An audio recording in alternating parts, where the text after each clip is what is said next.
Like, what are we doing? Insane plot armor. Something, however, how strong Yeah, Batman prep time, he could, I don't know, bro. can this suit be to allow him to survive a fall from space, hitting the ground? That shit's crazy, yo. That shit's crazy. This is egregious plot armor. Another example of a BS explanation is when Tanjiro just pulled thunder breathing out of his butt. We're running at full sprint for who knows how long, and then all of a sudden your leg gives out. Once I seen this, I was already looking at this scene kind of fun. Then you remember a random conversation with Zenitsu about thunder breathing. I can just do it like that. Terrible plot armor. Okay, you got me. I just wanted to hate on Demon Slayer, but I won't lie. I know this whole thing makes sense because all other breathings are derived from sun breathing. So naturally, Moments of all time. This is all time plot armor moments. Let's get into it.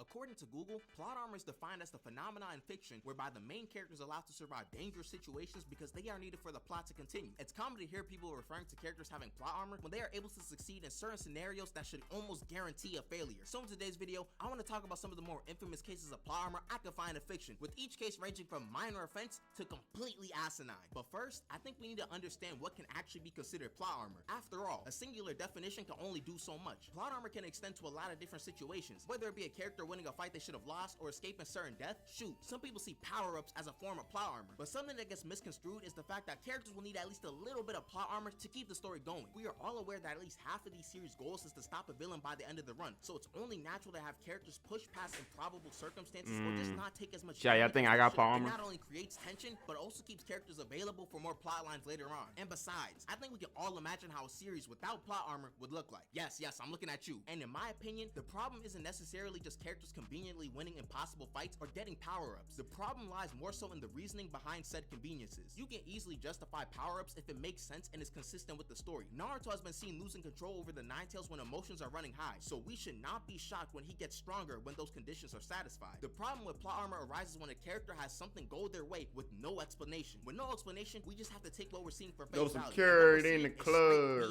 This is when people gotta craft No some random security theories in to the try to make sense of why club. their favorite characters survive certain No dooms. But security you know what's in the even worse than no club. explanation? A bad explanation. People love using the reasoning that a series gives and treat it as irrefutable logic. They'll be like, bro, they explained why Batman survived that fall. It's because of his suit. Which, okay, that makes sense if the fall was from a window or Yo, this dude, Batman, fell from space and survived.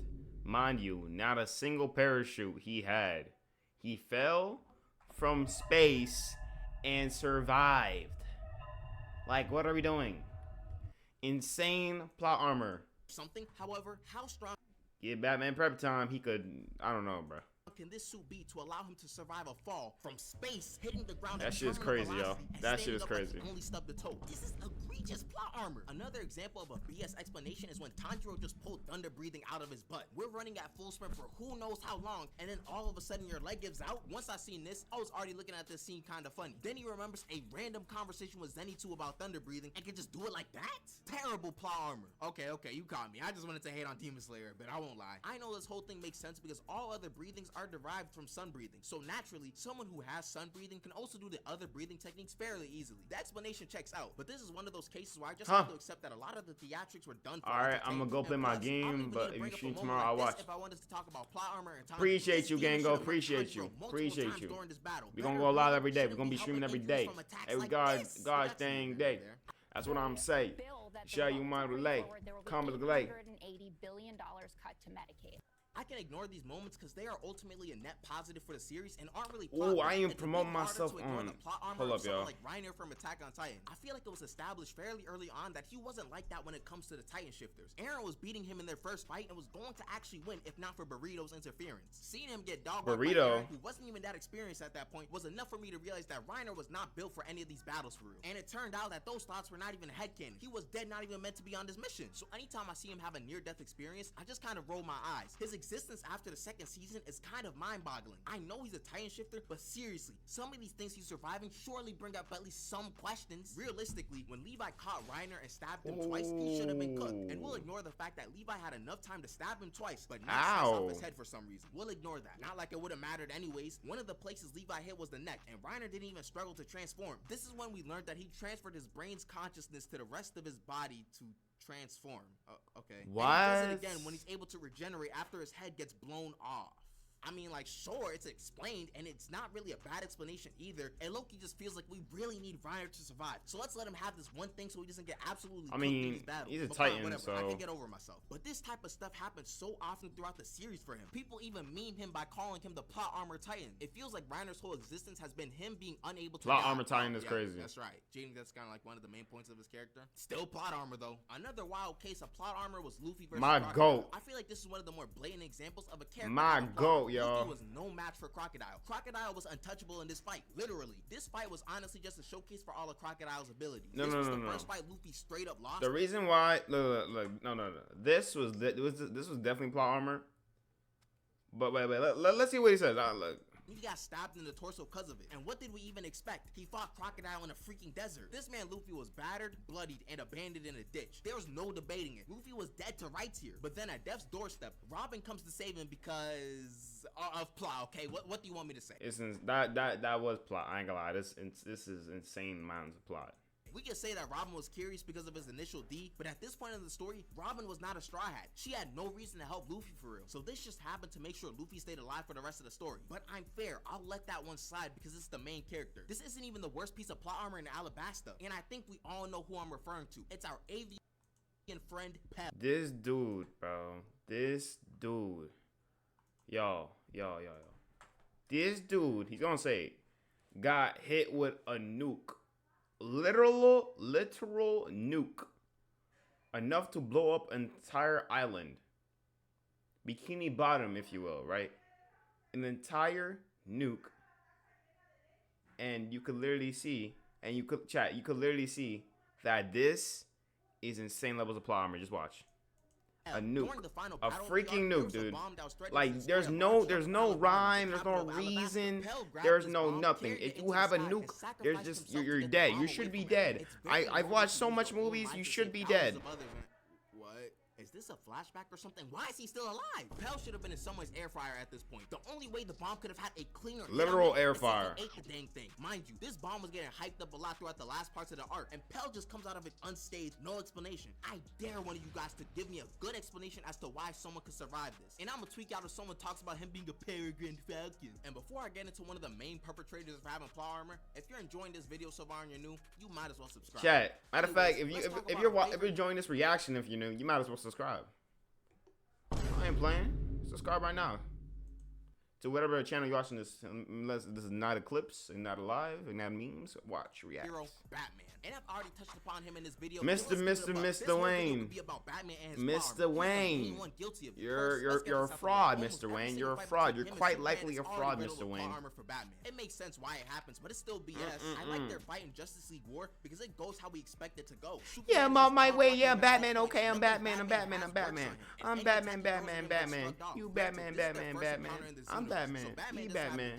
Two-word phrase we don't speak of. Nevertheless, I'm Batman. You Batman. We Batman. Something like this. Batman cannot keep up with super speed as a human. You can't even use the argument of Superman not wanting to hurt Batman because he wasn't even trying to murk him in this fight. He was trying to get info out of him the entire time. I guess we just forget Superman has super speed or something. He doesn't even need to knock out Batman. He can just incapacitate him in the blink of an eye. Kryptonite should barely be a factor too unless Superman gets snuck with it. There's no way a simple rocket power punch is knocking down Superman like this. Batman's plot armor also extends past Superman to other powerful beings as well. Remember that one time Batman one-shot Sinestro with the Batarang? Don't rewind, you heard what I said. Remember that one time Sinestro, one of the strongest members of the Lantern Corps, got knocked out with one hit by a Batarang. The main antagonist of one of the main Justice League members, Green Lantern, gets one tapped by a Batarang that Green Lantern could, So this is the type of stuff I'm talking about, right? But there's a lot of Batman glazers that be like,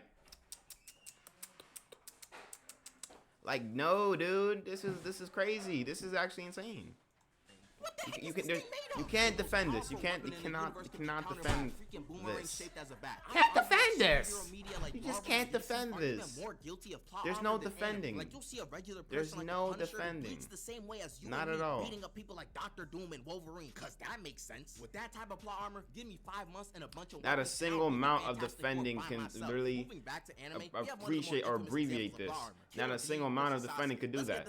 No amount of defending could do that. No amount of defending could do anything. anything like that. And embarrassing But for a character I've ever seen. Killer Bee was impaling Sasuke, writing rhymes, and clowning his entire crew. If Karin weren't there to heal him, Sasuke obviously would have been packed up way earlier. Even when Sasuke caught Bee in a genjutsu, Bee just got up and hit Sasuke with a lightning lariat. And saying this attack did major damage is an understatement. Sasuke's neck, organs, and chest were all severely injured. But after getting healed yet again, Sasuke gets up and uses Amaterasu to win the fight. Just like that. Sasuke was dead to rights like 3 times in this fight, but he somehow wins? Nope.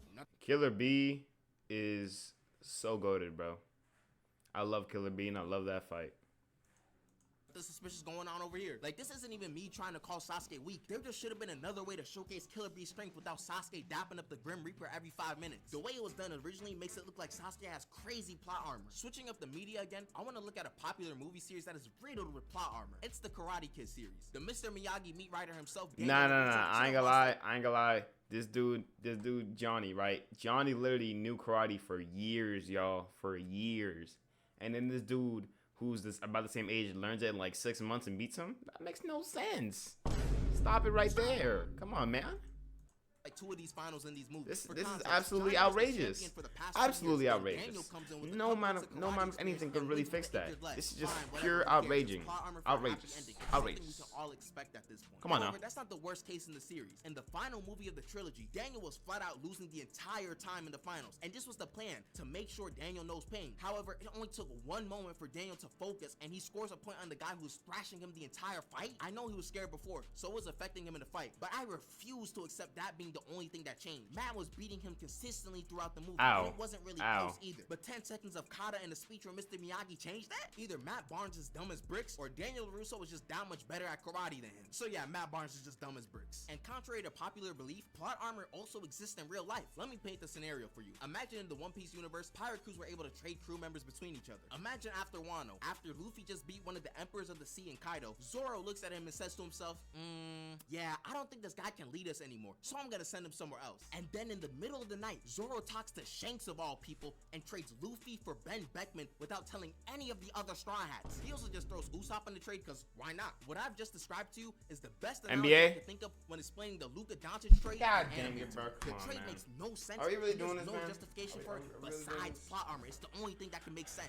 I'd also say that character revivals can be considered Are we doing this, bro? depending on the circumstances. This rings true even more. Are we doing NBA plot armor, man? Guess what series I'm Come gonna on, use? guys, what? NBA plot armor. At TD, Like, you can't make this shit up. Cannot make this shit up at all. Ding, ding, ding. It's the Flash. For context, Iris West just dies because Barry hits her with Speed Force Lightning. I would say it's a long story, but that's just what happens. So she should be out of the story at this point, right? Apparently, she's one of the ones who can just choose not to be dead anymore. That's the only explanation to give. What? That's it. Since she's not supposed to be dead, she can just be like, no, and come back to life.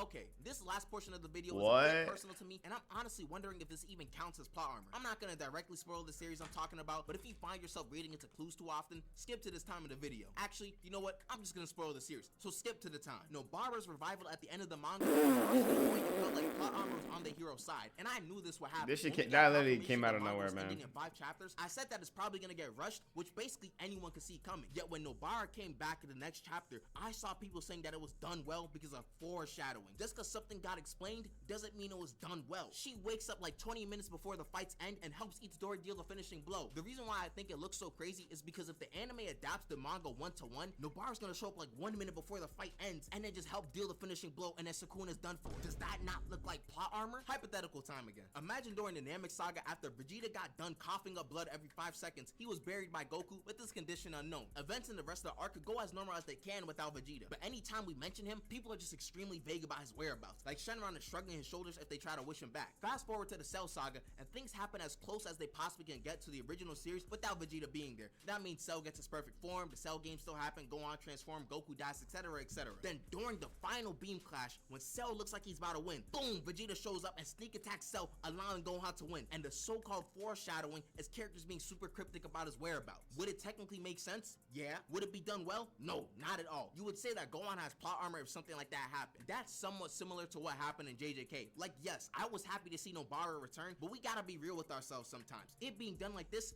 makes it seem like plot armor. I'm low-key realizing I just took this opportunity to rant about the JJK manga, but I think it's well warranted. Hope you guys enjoyed the video, and special thanks to making it this far. Let me know if I want a part 2 to this video, because I'm sure the character with the most plot armor, The character with the most plot armor ever, y'all.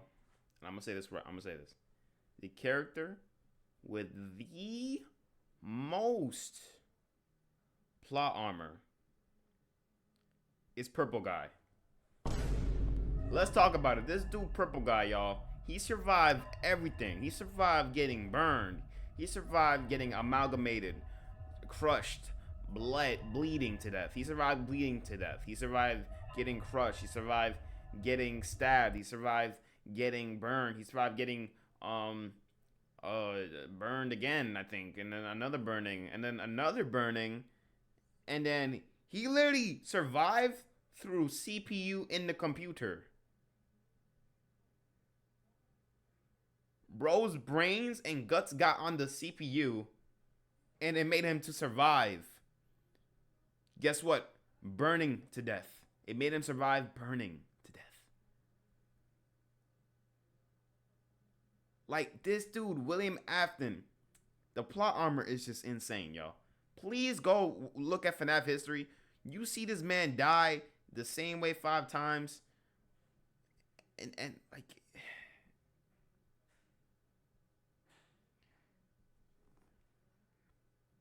He lives through the CPU of a motherboard.